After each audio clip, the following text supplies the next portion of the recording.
Good afternoon.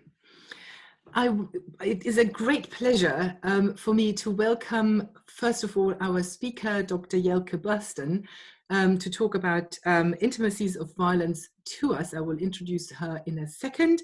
However, I would also like to take the opportunity to welcome our hopefully rich and diverse audience to what we think is going to be an exciting hour to spend a lunchtime. So Jelke will be talking to us about intimacies of violence. This is work that she's a reader in gender and development in the Department of International Development here at King's College. This is work she's been doing for quite a long time, so she's reporting on her progress and research from a deep understanding of the underlying dynamics that she will be talking about. If you are hopefully really interested in pursuing these subjects further in your own time, I would refer you to her book, which came out in 2014, called Sexual Violence in War and Peace and Post-Conflict Justice. She is currently working with a group of other colleagues and other experts in the field on an edited volume called Gender, Transitional Justice and Memorial Art. It is a forthcoming book, and so watch the space, and hopefully we will be soon enlightened about further developments in the research of these rather interesting and I'm sure you agree, important subject areas. Jelke will be talking for about 35 minutes. That will then be followed by a Q&A session or discussion period. I will unfortunately have to leave the session about 10 minutes before 2 o'clock because I have an immovable other commitment at that point. I will then hand the whole session over to my very capable supporting act, not quite doctor, she's only becoming a doctor, Monica Jill. She will be chairing the rest of the session and bring it all to a close. A few housekeeping points to start off with. This session will be recorded, so if you would rather not appear as an entity, then I advise you to remain silent. For the Q&A historic discussion session, could you please type your questions into the Q&A box, and then I and then later Monica will read out the question, take the question out and put them to Jelke, who will then have plenty of time hopefully to answer them. So without any further ado, I shall hand over to Jelke and mute myself so that she can take center stage. Over to you, Jelke. Excellent. Thank you so much, Andrea. Thank you for having me, everyone. Thank you for coming and engaging with this project with me.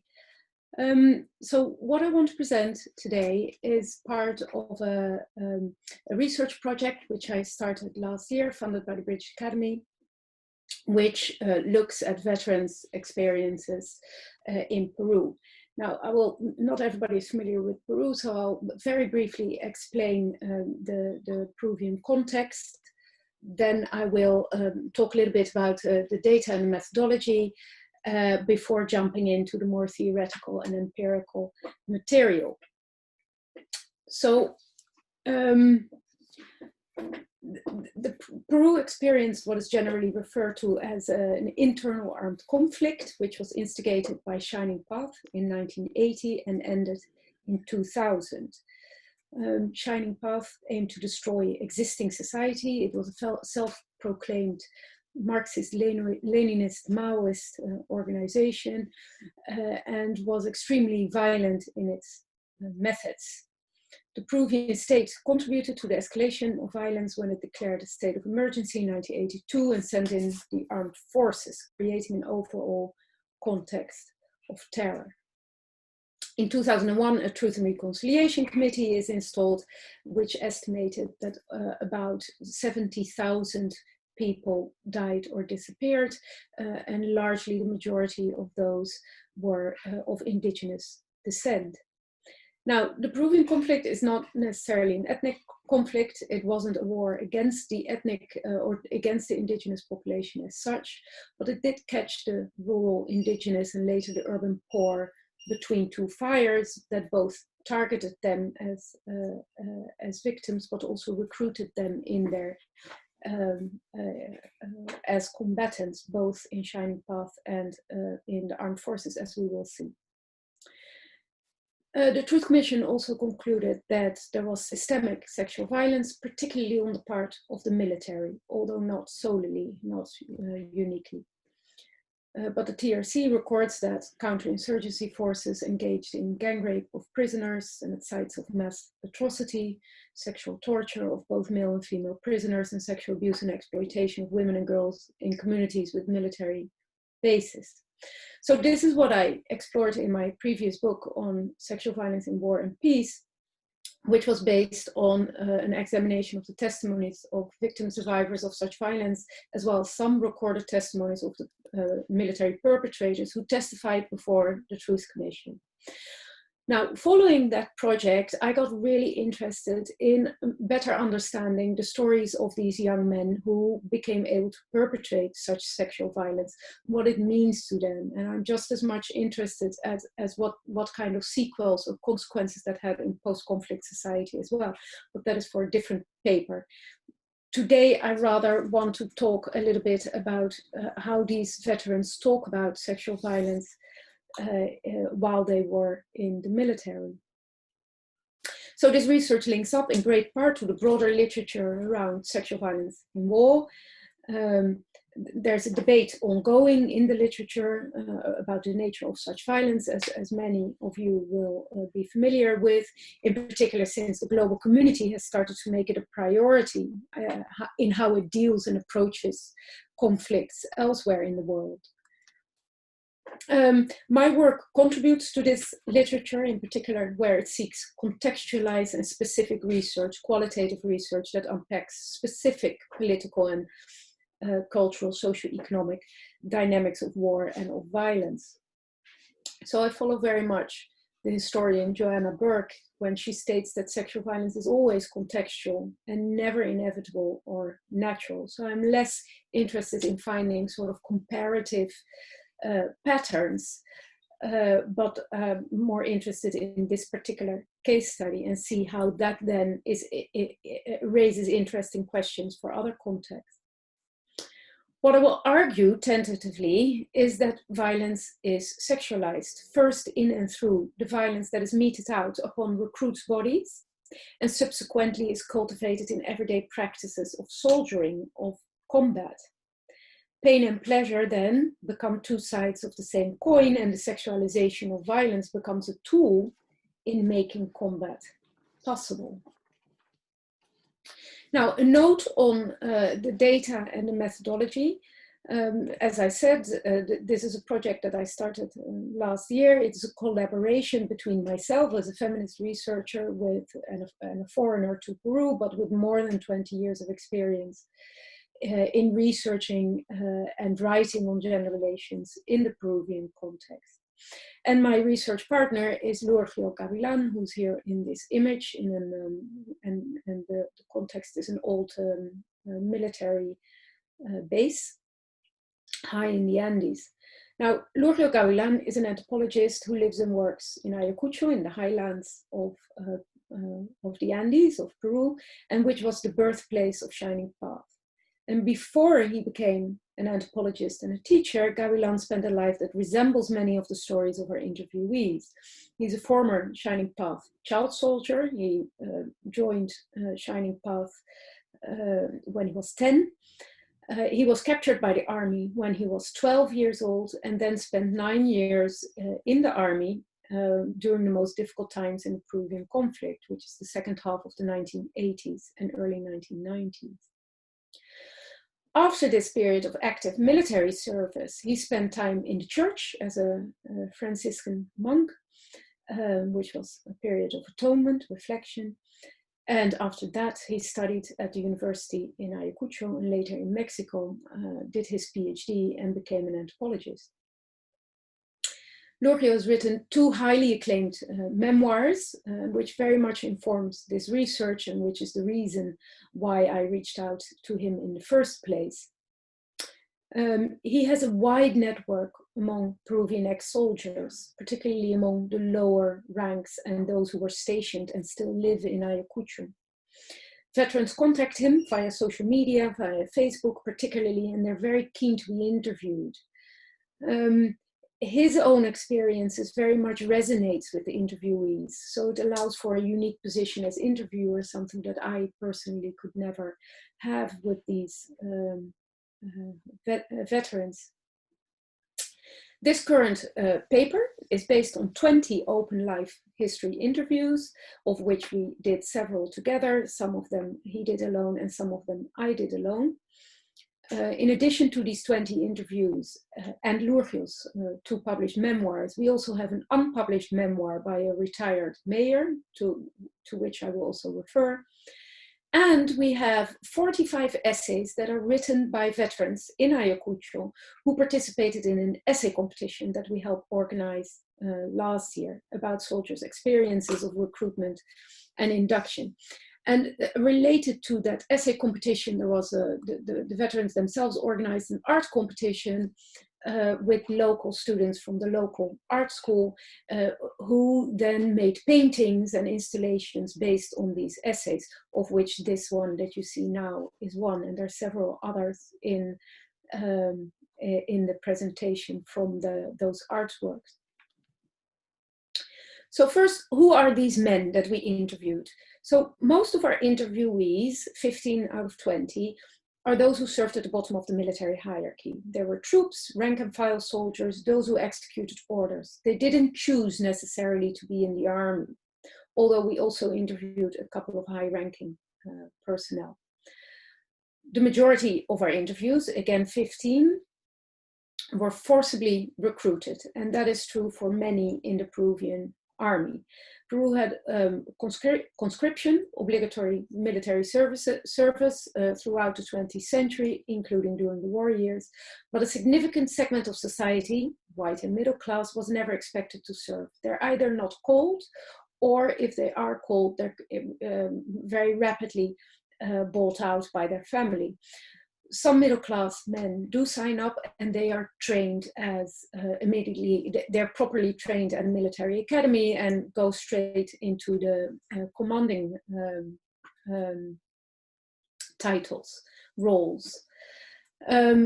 So in order to fill the army with foot soldiers, the military simply picked up young men who looked the role from the streets, asked for their papers. Many, particularly indigenous and poor men, do not have papers, so they picked them up and they kidnapped them. And this image that you're seeing is a depiction of such a scene.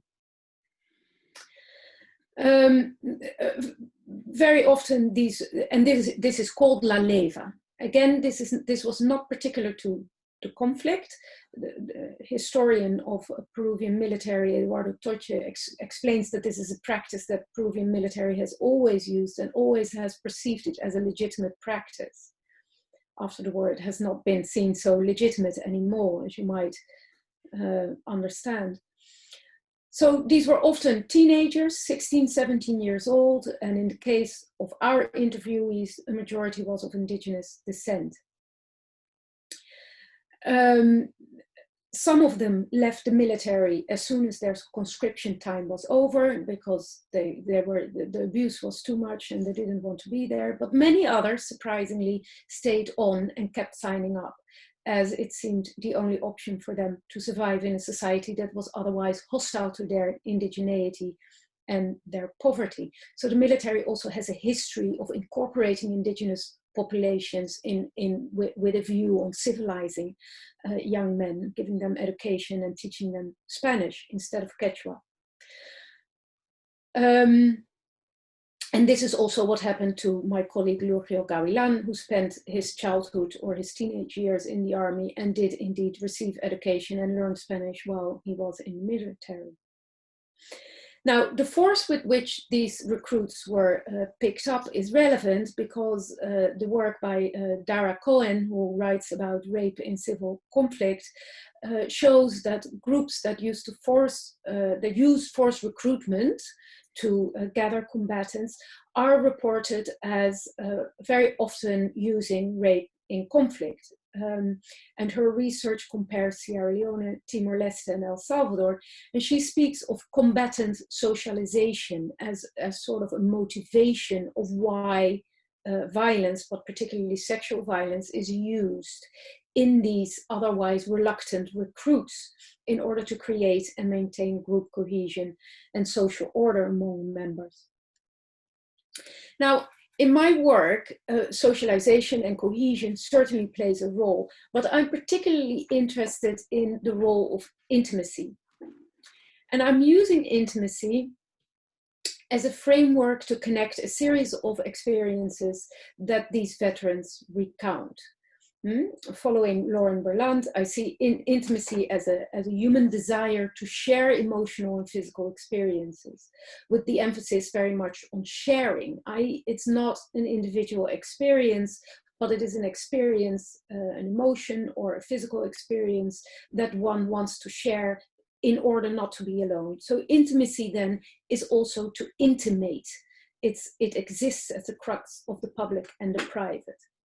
And this desire for intimacy helps perhaps understand some of the familial metaphors that are often used in militaries or in this kind of violent groups, the military as an alternative family, something we see in the Peruvian context and certainly also in other scholarship on military.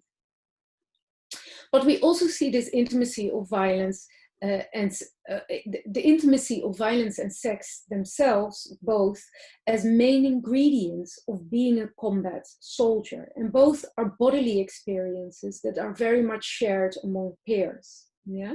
They inflict pain and pleasure on each other and on others. These are very physically intimate experiences.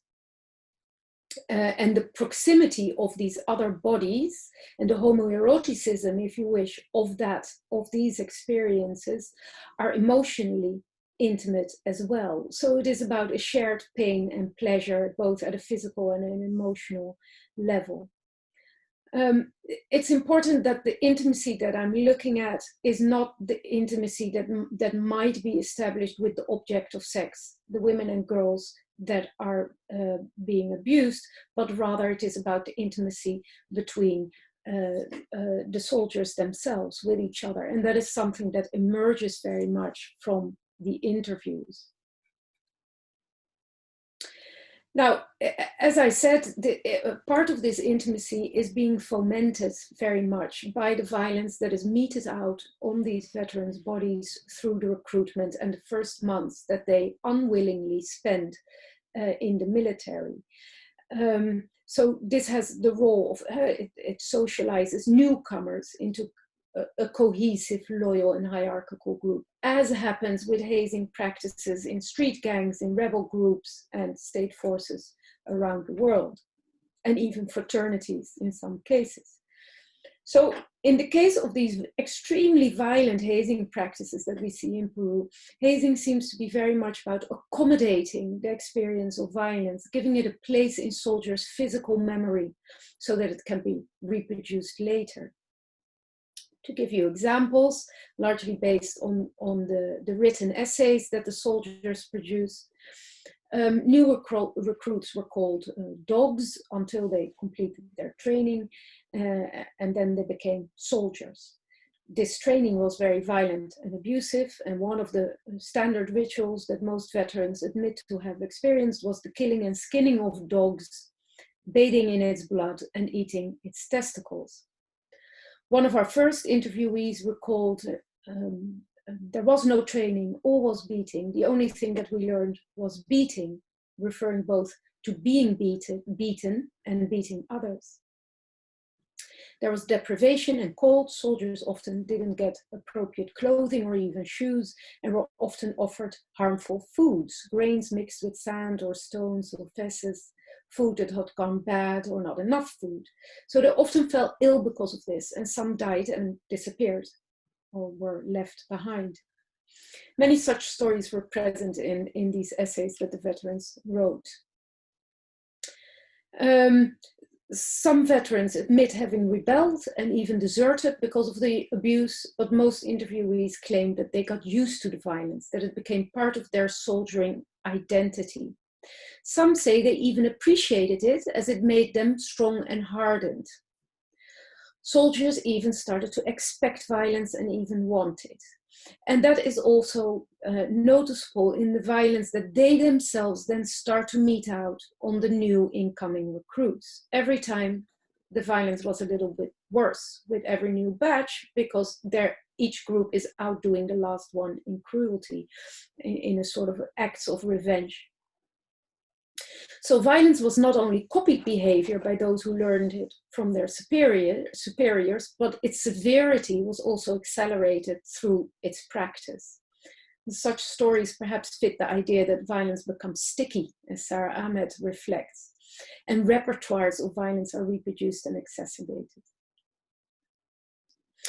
I looked at the work of Aaron Belkin, who reflects on US military and spends quite some time thinking about hazing and its function. And he explains that the violent humiliation experienced in these hazing practices can actually be turned in a positive ability to endure pain, i.e. it becomes a signifier of strength rather than weakness. And undergoing such violence can then become desirable even as it shows strength and hence produces status within the hierarchy. This is important because of the low status of these recruits in the first place. And many of them tell that these practices were also very much racialized and sexualized. Yeah? So the ideas about what it took to be a soldier was very much dismissed towards them. They couldn't be good soldiers because they were called terrorists, because they were indigenous descent and Quechua. So they were already put on the wrong side of masculinity, really, from the first place, making the violence not only physically violence, but also very much verbally humiliating. And this then feeds into ambiguity around masculinity.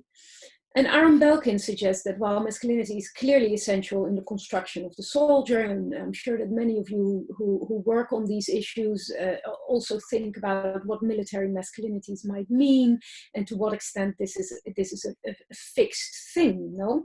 And the interesting thing of one of the many interesting things of Belkin's research is that he shows that actually such masculinity is very ambiguous, and that it's purposefully ambiguous, no? That it's unclear what is masculine and what is unmasculine, and that serves as a disciplining tool in itself. So confusion over what is expected, never really knowing if one is at the right side of the masculine, might actually leave conformity and surrender to authority as the best or only option. Now, according to our sources, the veterans' sexual abuse was often part of hazing practices, and very abusive commanders could do whatever they wanted, including raping their own soldiers.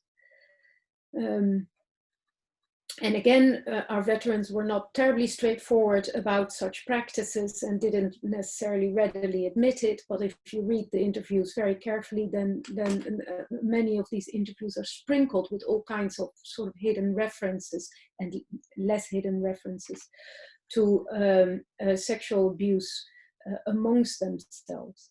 And Belkin draws on Anne McClintock's work on British imperialism, her wonderful book, Imperial Leather, in which she reflects on the role of gender, sex, and race to assert that the privileged or the powerful groups can actually assert their power by extravagant display of their right to ambiguity.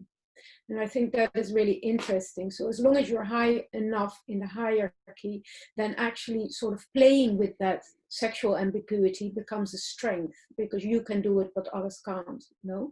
And that gives you power over the bodies of others.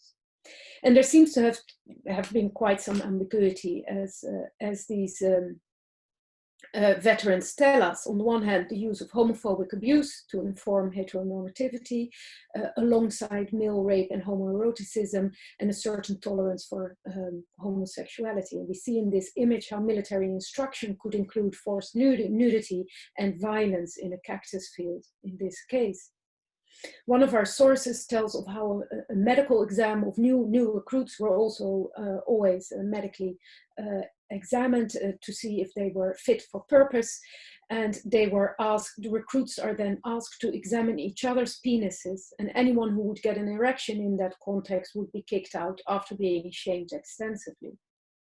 So these are very much sort of homophobic bullying in order to affirm heteronormativity, but in such a way that it is very, very ambiguous.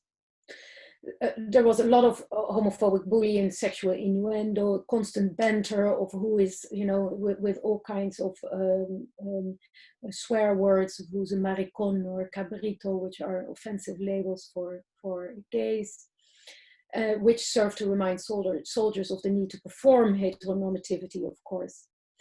One interviewee remembers the fun that some more senior soldiers made of junior soldiers by forcing them to dress up as women and dance before them, and then they would be touched as women and pictures would be taken and shared among the troops.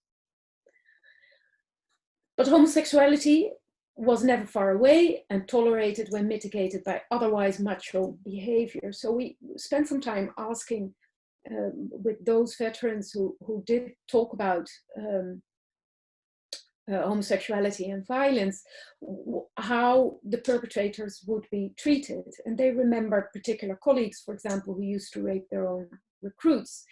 But they were very simultaneously seen as very macho, these men, these perpetrators. No, they were often protected. They had their own bodyguards, which they would call husbands. No, which is very much of what Anne McClintock says. No, it actually shows how sexual ambiguity might confirm power rather than undermine it. So macho behavior and seniority make the practice of homosexuality acceptable. And Belkin even argues that penetration could be viewed as a masculine endurance, just as violence meted out on the body could be seen as masculine endurance rather than feminine weakness. So in the construct of Peruvian masculinity, in which male strength is very much associated with sexual virility as well as with physical dominance, the sexualized nature of violence and humiliation perpetrated by fellow soldiers then can become aim to purge the homoerotic and affirm heteronormativity, but it can also aim to increase feelings of dominance and subordination through the sexual and the physical.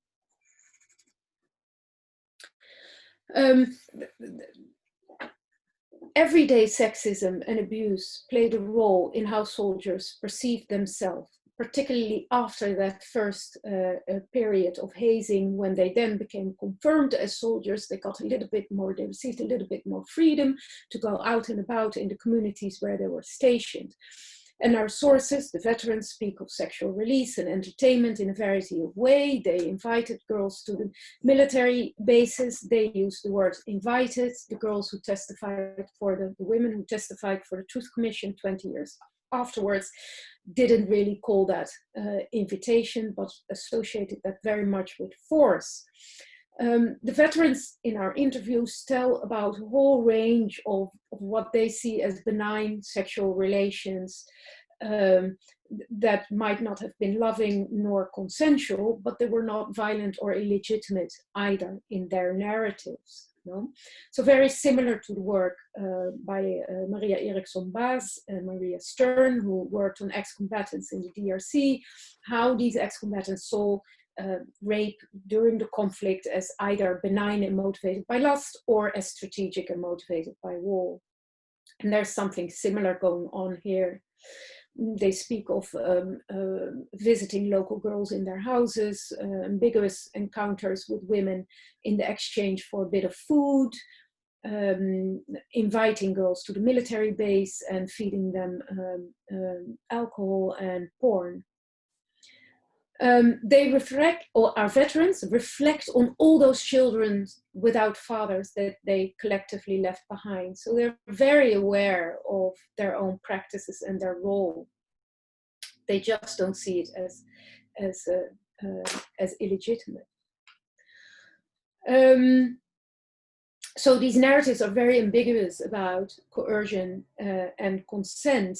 And of course, ideas of consent shifted in the course of the war. The ideas of consent, of what consent is, shift throughout culture and history, as Joanna Burke has shown in her history of rape in the 20th century. And the same scale, even in those 20 years of war, the idea of consent shifted. For example, up till 1997, soldiers who would promise to marry their victim would be exempted of punishment. And after 97, that's not the case anymore. So this is literally how norms of consent, even in the legal system, in the judiciary, changes. No? All in all, the military as an institution did very little to combat such abuse, and military leaders speak of such abuse as minor mistakes, boys will be boys, that kind of language is being used. But for the men in question, and again, we see that in the interviews, and particularly in the interviews that they did not have with me, but with my colleague Jorge Gavilan, in how it also creates a certain confirmation of their own agency in these very difficult circumstances, that they have some control, namely the control over women's bodies. The military did try to manage sexuality of their soldiers somewhat by providing porn in videos and by providing prostitutes. So they actually facilitated prostitution and health checked them. There was a whole system, although that is not official. There's no history of military prostitution yet. There's a new history of prostitution in Peru more general, and we're a bit on military in the early 20th century. So there's a tradition of prostitution related to male entitlement to sex in this particular context. But in this particular conflict, this is still a little bit hush-hush. At the same time, the idea of militarized prostitution is, of course, widespread, not only in Peru. We know the work of Cynthia Enloe, who looked at the US military bases, and so on. So in that sense, nothing new. In the Peruvian context, Mario Vargas Llosa, Nobel Prize winner of literature, wrote a book in 1973, Pantaleon y las Visitadores, about military prostitution in the Peruvian context, which gives lives on in the imagination of Peruvian men as something very sexy, very willing and beautiful sex workers. Now, our veterans talk about, so they do talk about this, all of them, also with me, without a problem, but they say, yeah, but they were ugly and old. All the prostitutes that came to the military, they were ugly and old, but we did it anyway. And they tell how they stand in line. There's no privacy, there are no rooms in the military bases. There was just one space. Maybe the commander would have a room and he would have privacy with whatever woman he might be able to get in a privacy, but the rank and file all stood in line in the same room for the old and ugly women. Some say that they had to do it, they were ordered to do it, they didn't want to, but they would be beaten if they didn't. Others suggest that their salary would be withheld from all soldiers, even if they didn't make use of the service. Others suggest that there was some kind of pornographic fraternization, watching each other penetrate the sex worker while standing in line. So again, these are very ambiguous experiences and not unanimously desirable. But it is this image of the soldiers cheering each other on, standing in line, that is relevant here.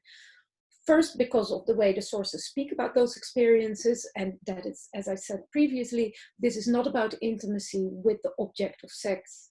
It's about intimacy amongst those soldiers. They speak about the soldiers, about the onlookers, about the banter, about the being beaten up if they wouldn't, and so on. Yeah. Secondly, it's relevant because the image of the cheering soldiers is the same image that we see in the narratives around violent gang rape of prisoners. Now, our veterans don't talk about those instances because they understand very well that that is where the boundaries of the legitimate are crossed. But we know this from the Truth Commission testimonies that this was widespread. And Jorge Gavilan, my main informant, also confirms that that was definitely what happened to prisoners. So to a certain extent, my question is to what extent these practices of facilitated and legitimate prostitution, sex workers that were well paid, relatively well paid, they were health checked, they were cared for, but to what extent that was also some kind of preparation for more violent forms of sexual coercion.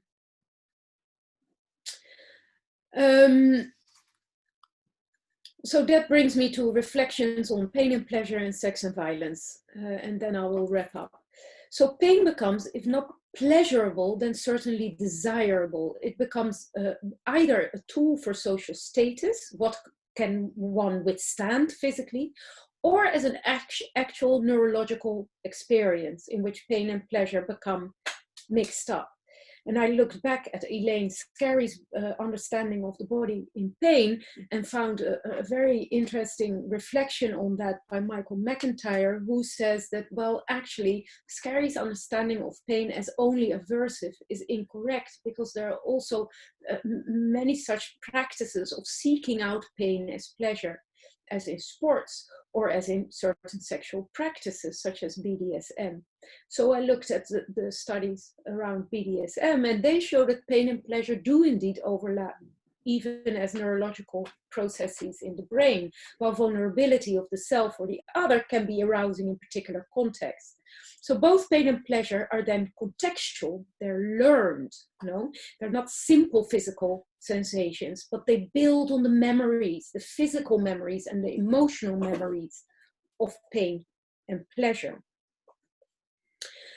In my conversation with Lurgio Gavilan, he insisted that as a combat soldier, one becomes attuned to pain and to humiliation. One wants to shout and be shouted at, and perhaps considering the context, that then becomes a step towards wanting to inflict pain and be pained. So sex and violence meet where they both produce dominance. Military psychiatrist Theodore Nadelson, who worked with US veterans and wrote a very interesting book, Trained to Kill, sorry. And he asserts that the pursuit of dominance can be intoxicating and even addictive, particularly as soldiers' main reason of existence is to dominate the enemy, and only because through domination they will be able to survive. So following this line of thought, sexual desire is then directly associated with violence and domination, and strongly related to the context in which wartime violence is both received as recruits by their superiors, by their peers, and enacted upon those constructed as the enemy. So sexual pleasure is then related to the pleasure of domination. And Anne Cahill draws this back to a gender analysis when she argues that social practices of sex and violence are intimately related, because the construction of male sexuality is reliant on the need to be dominant, to dominate. So the male body then, in these violent military contexts, is literally weaponized, strengthened, hardened through the suffering of hunger and cold, physical violence and humiliation, and through male rape by superiors, while the female body then is necessarily a binary, the contrasting body. So concluding, pain and pleasure then are intimate experiences that are shared among soldiers, creating hierarchies, but also friendship, solidarity, and loyalty. It creates intimacy in a highly violent and hostile context. But these intimate experiences of sex and violence are very much embedded in existing social and political structures of differentiation between men and women, and in the context of this particular conflict between coastal and Andean, between light-skinned and darker-skinned, between Criollo and indigenous. And it builds on these systems of exploitation that have a long history and that are profoundly gendered and racialized. And the Peruvian military has taken these existing inequalities as a mode of organization almost. It determines who they who they recruit and how they recruit. It determines who gets a position of authority, who doesn't. It determines who gets to kill and who gets to rape, and who gets to kill and rape whom. No? So when killing and rape then becomes a privilege that is enjoyed by those higher in the hierarchy, this itself can become a desirable activity, an activity that provides social status in an environment that is otherwise violent and humiliating upon oneself. I'll leave it there and keep some time open for questions. Thank you.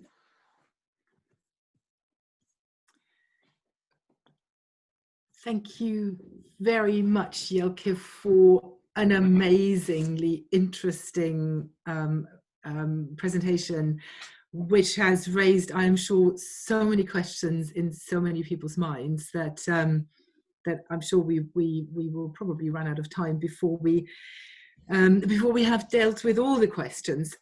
I wonder, I have one question here which is sort of more general, and I wonder whether I might take the privilege of the chair and reshape it slightly. So the question is from Lizzie Verge. In what ways does the WPS agenda impact military peacekeeping operations? Now, if I shape this slightly differently and link it to your presentation, I wonder whether there is a sensitivity or willingness on the part of the Peruvian military and the Peruvian government, or whether there are emerging discourses within Peru to start addressing these issues and to start a cultural change, which, considering the profoundly deep-rootedness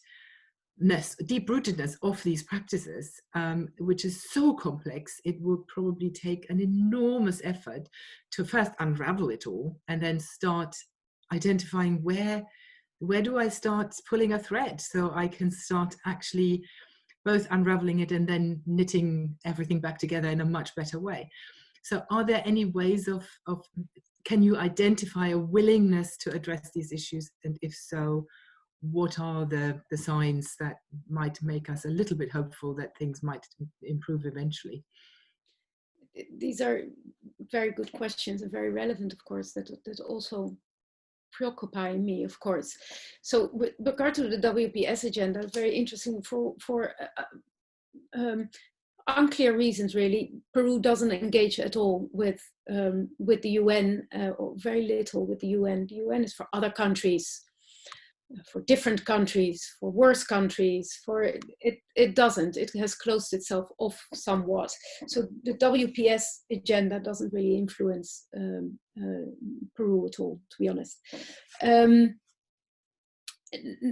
That doesn't mean that the military is not constantly busy with itself and inward looking. Now, the problem is that the military hierarchy still contains too many men who were active participants in the 1980s and 90s.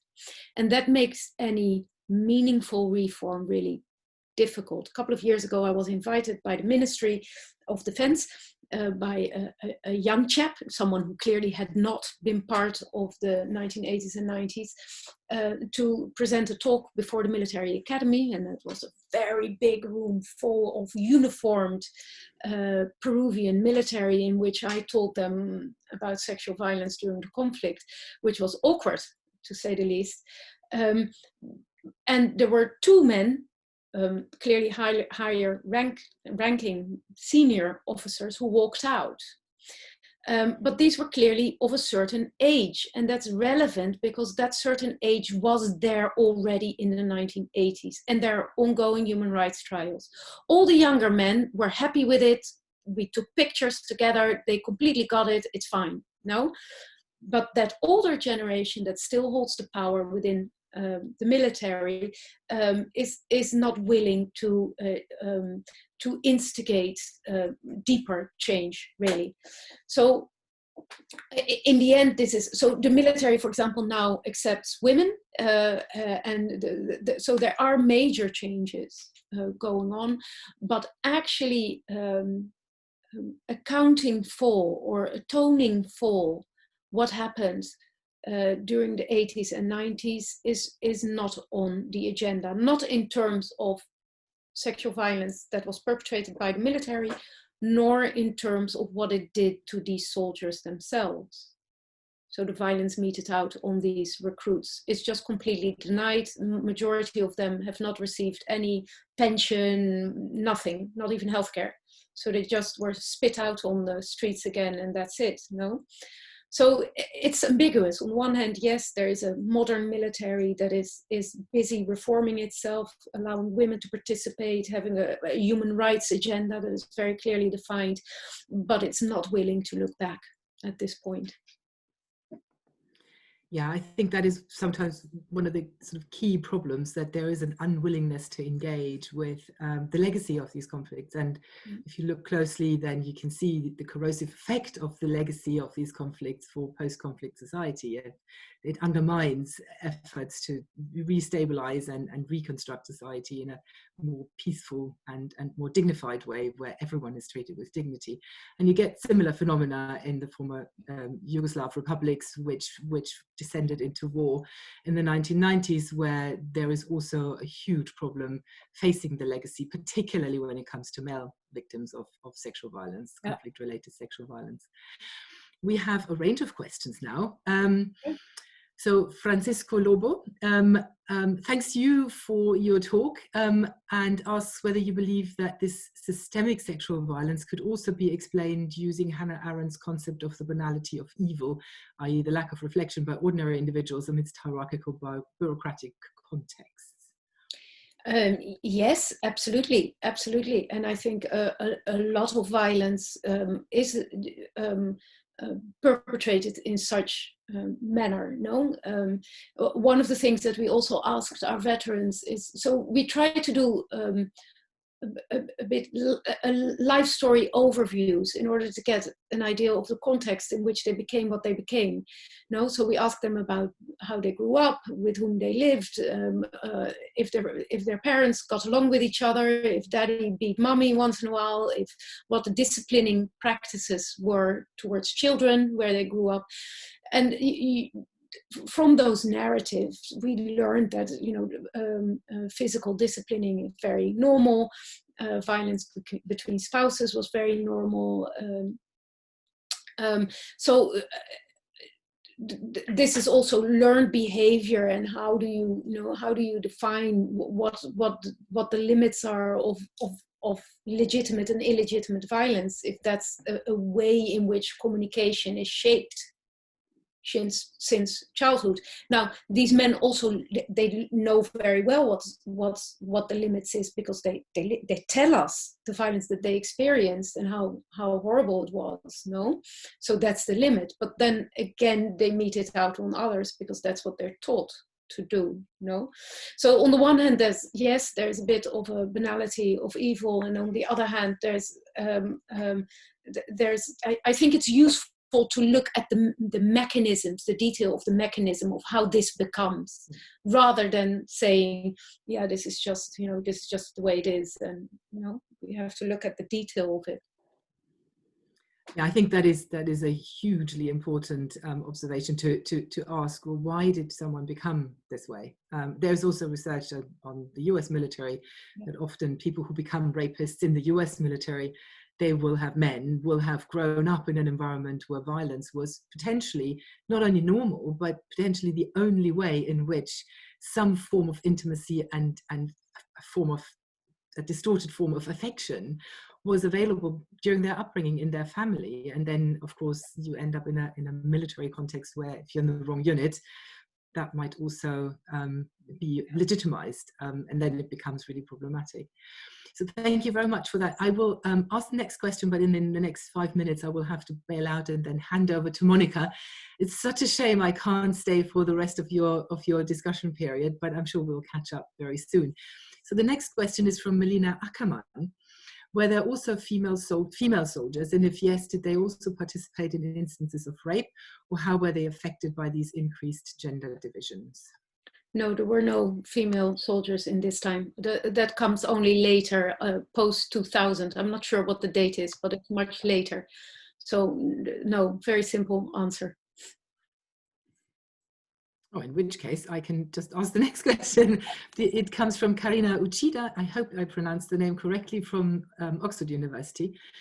And she asks, should perpetrators' own grievances, trauma, and narratives be incorporated in transitional justice and reconciliation processes? If so, how? Okay. Yes, I think so. Absolutely. I think if there is some form, if transitional justice is a process and a set of mechanisms in order to look forward, to move a society forward, then you have to deal with everyone's grievances and with all the harm done, and that includes the soldiers. I think one of the things that I see here in this community is that these soldiers feel very victimized. Now, whatever I think of that perspective, I do think that they should be heard, because the only way that they will be able and willing to listen to their victims, to the people that they have victimized, is when their own victimization is also recognized, if that makes sense. So yeah, I think they should just be possible, but be part of truth commissions. They should be heard. They should receive. They should be part of reparations programs. Even no, these are veterans, and some of them have done terrible things. And in that case, particularly commanders higher in the hierarchy should be prosecuted. But the majority of these men did indeed follow orders and should at least get some health care, some mental health care, and that would help their current family life, for example, might reduce the domestic violence in their current family. So I think it's really important about time that combatants' grievances should be included in transitional justice in general. Yeah. Thank you, Jelke. I'll take over here as chair. So we've got a fascinating question from Rebecca Friedman. She asks, she has many questions, but she would like to ask, how do norms of legitimate and illegitimate rape and sex come to be in this context? Was the rape of prisoners, as opposed to prostitutes, already seen as illegitimate by soldiers at the time that it occurred, or did this come later after the armed conflict as norms of impunity in Peru changed? She just adds that she was struck by the differentiations and omissions that you described in the conversations that you had with your interviewees. It's an excellent question, and it's very difficult to give you a precise answer to this, Rebecca, because on the one hand, there seems to be a very clear distinction that they seem to understand pretty well now. No, on the other hand, some of them also seem to indicate there's some fascinating comments of these veterans who don't say this was wrong. They say, yeah, that happened. And then I try to ask, yeah, but how did your superiors, and who did this, and where were you, and trying to sort of get more detail. And I would say, well, yeah, but they had the human rights, the commanders, they had the training of human rights. What did we know? We didn't have any education. I hardly spoke Spanish. What did I know? As if you learn good and bad, if you learn to respect someone only through education. They didn't know that they had to respect someone. No? Now, on the one hand, I think, on the other hand, there's also a point about responsibility here, which points out that there was a much broader ambiguity between what they might have seen as legitimate and illegitimate before they started to talk to us. No, now they seem to have that pretty clear. Also because there are prosecutions going on for gang rape and rape of prisoners, so they know what they shouldn't say if they don't want to be prosecuted. No. So I think it might have shifted, but I'm going to think a little bit more about this question, Rebecca. See if I can pin it down better. Thank you for that.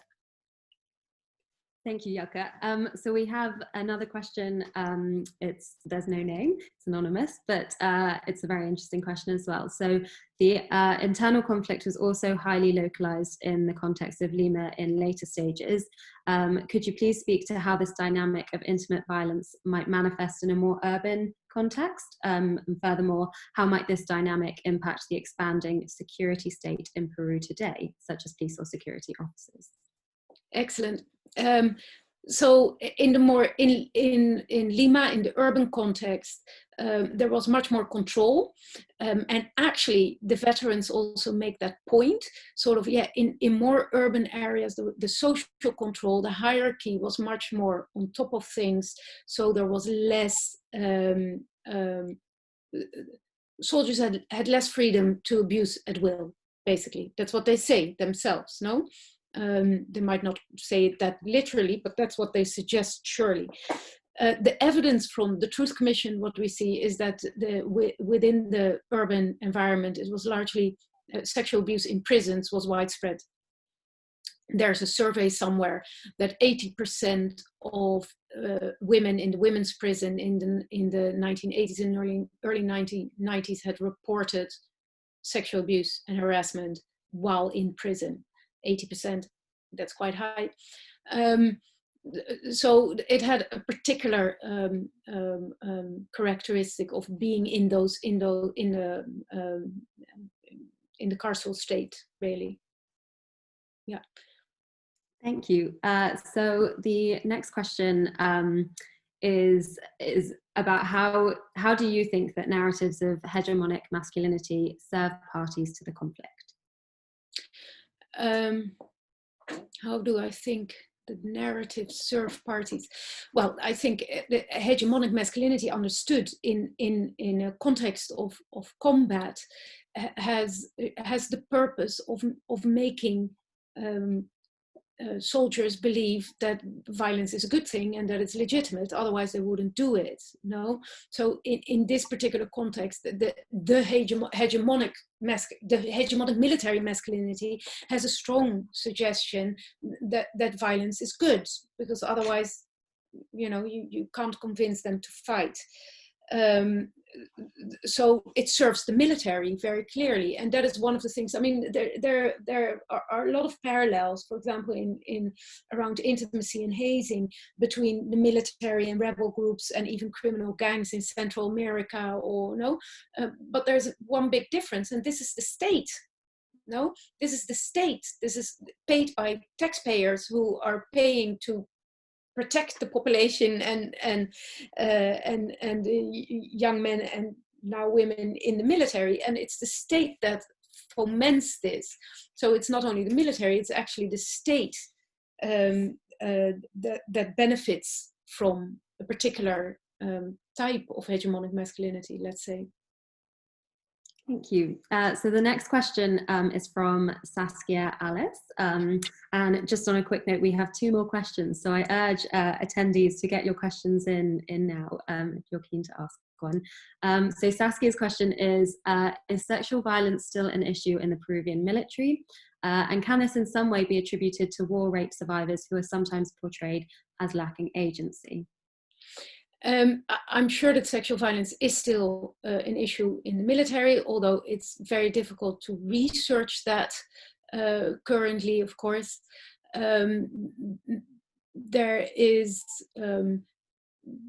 There clearly is intimate partner violence in military families. Again, it's very difficult to distinguish military families from non-military families, and sexual violence and domestic violence, intimate partner violence is still very high throughout Peruvian society.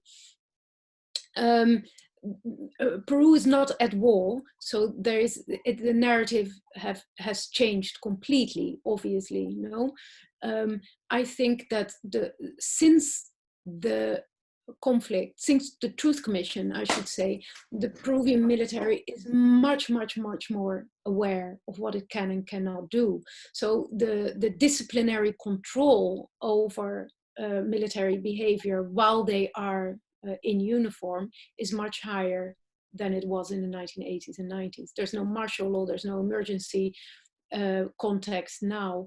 So that makes the big difference, but that doesn't mean that there's no sexual violence among military men, and towards others outside of the military. But it's very difficult to know to what extent, of course, because there's no research to that.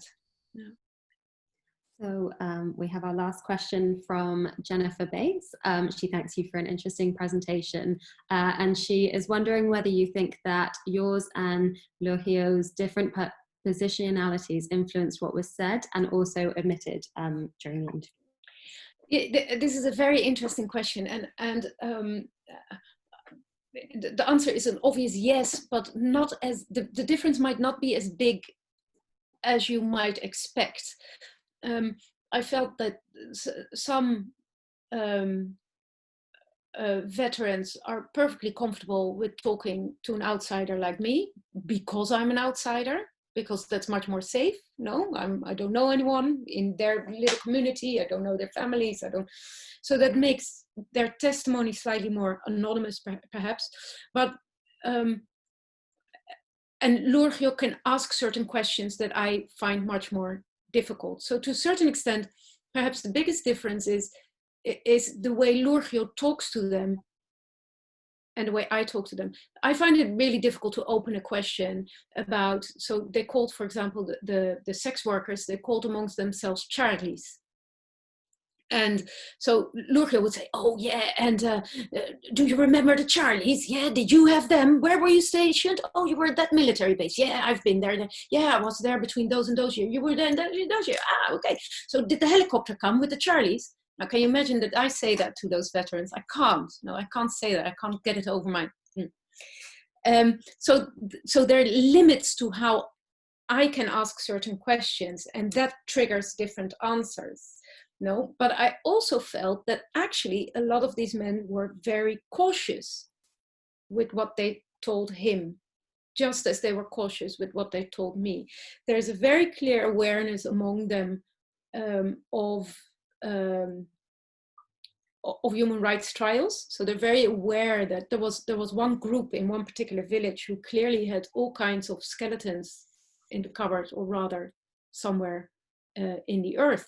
And they suggested that. I remember walking away and we had a conversation, what if we can sort of, if we can find literally, disappeared.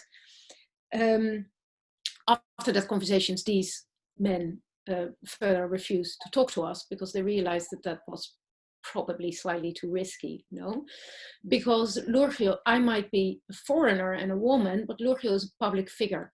So everybody knows him. A public figure among a very limited group, of course, but among the human rights community in Lima. So he's the human rights community loves him for being open and direct and for speaking out and so on. He is published, he's an academic, he's an anthropologist, and all these veterans have read his books. So he's a local celebrity. So that to certain, and the other interesting thing is that we at some point we organized a meeting with a big group. That was actually that group that I mentioned earlier, who first suggested that they had some interesting information and then withdrew. And there was a whole group of them, including families, and we met in a football stadium, in a school playground stadium thingy. And we explained who we were, and some of these men called Lurgio out as being, I remember you. You were a bit a madre. You were weak. You were too kind. You were too nice. You were not a real man. That was the suggestion. So he has he's very much respected, but at the same time, he's not really one of them either. So it creates a bit of an unclear dynamic of who tells what. So there's a bit of an unclear answer as well, Jennifer, but there you go. It's a fascinating answer, thank you. And a successful call for questions. We have two more. So the first is from Beatrice Vincent Fernandez. She says, thank you. And in the case of Peru, do you think that systemic sexual violence is a way of creating camaraderie and cohesion, as well as avoiding abandonment due to the large number of forced recruits? Or, on the contrary, this practice is a way of creating an identity based on violence, regardless of the origin of the recruits? This is a very good question, Beatrice. And I would say these 2 points are not contrary to each other. I think both was going on. So yes, there is a search for camaraderie, of togetherness, but there was also very much a search for some agency and control. And I see that particularly in the let's call it not gang rape, but exploitation and abuse, as that is what the UN does when it talks about its own peacekeepers, for example. No?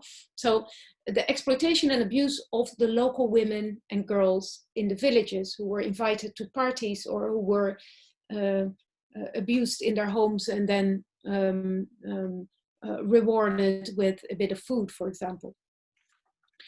That gives these men some sort of control over their own time, over their own body, over their friendships. They do it together, not on their own. So yes, it's again about camaraderie, but it's also about identity as a soldier, about having some form of agency in a context in which they have to be abusive. They beat, but they're also constantly being beaten. So I think that these are really two sides of the same coin. Thank you, Jelke. And we've got a really interesting final question here from Beatrice Frey. Do you think healing is possible? And if yes, how? So with all transitional justice contexts, I think that healing, or which suggests reconciliation, I think, is something that one might want to work towards, but that is unlikely to be reached within the same generation. No, you can heal with yourself, you can reconcile your own memories, you can reconcile your own family, maybe even your own community. But as the story of the military commanders who are still in charge suggests, you can't reconcile or heal if there's still a generation that actually has political, economic, and social power, who are still there, who still calls the shots, they will not give way, because if they do, then they get prosecuted. So they won't. No. So that makes sort of a national healing or national reconciliation in the way it's understood in transitional justice discourses, I think, really unlikely within the same generation. But as I say, that doesn't mean that there's no possibility for healing and reconciliation at a much more personal level, or even a community level. Within this village or town that I do the research in Ayacucho, there are ample conversations, for example, going on between these associations of veterans, which exist, and the organization of the family members of the disappeared. It's the military who disappeared those family members. It's not that they don't know that, they know that, but they have, in collaboration with all kinds of interventions by the Truth Commission and later by NGOs, peace and NGOs and so on, and psychosocial interventions, churches who are very active, in order to establish some kind of conversation between victims and perpetrators. And the veterans are now talking about they want to have their own monuments, and they want to have their own recognition, and they want their victimhood being recognized, but also their heroism being recognized. And although we know that they have perpetrated, they've done a lot of horrible things, at the same time, they were also in the service of the state. I think that these things are very difficult to do at a national scale, or do at a definitive scale, at a historical scale. That is for the generations. But I hope that at a very local level, for example, between those organizations, the veterans organizations and the organization of the family members of the disappeared, there's some form of healing possible. Yeah. Thank you. So with that, I will draw the session to a close. But just before I do that, I would like to say thank you, Jelke, for such an insightful and fascinating session. It was incredible. I'm sure I speak on behalf of all the attendees as well. And also thank you to you, the attendees, for all your fascinating questions. And I hope to see you at the next School of Security Studies soon. Thank you. Thank you so much, Monica, and thank you so much for everyone for being here, for having such very good questions. I take them with me, and they will help me to think further about this piece of research. So thank you, everyone, for being here. Bye.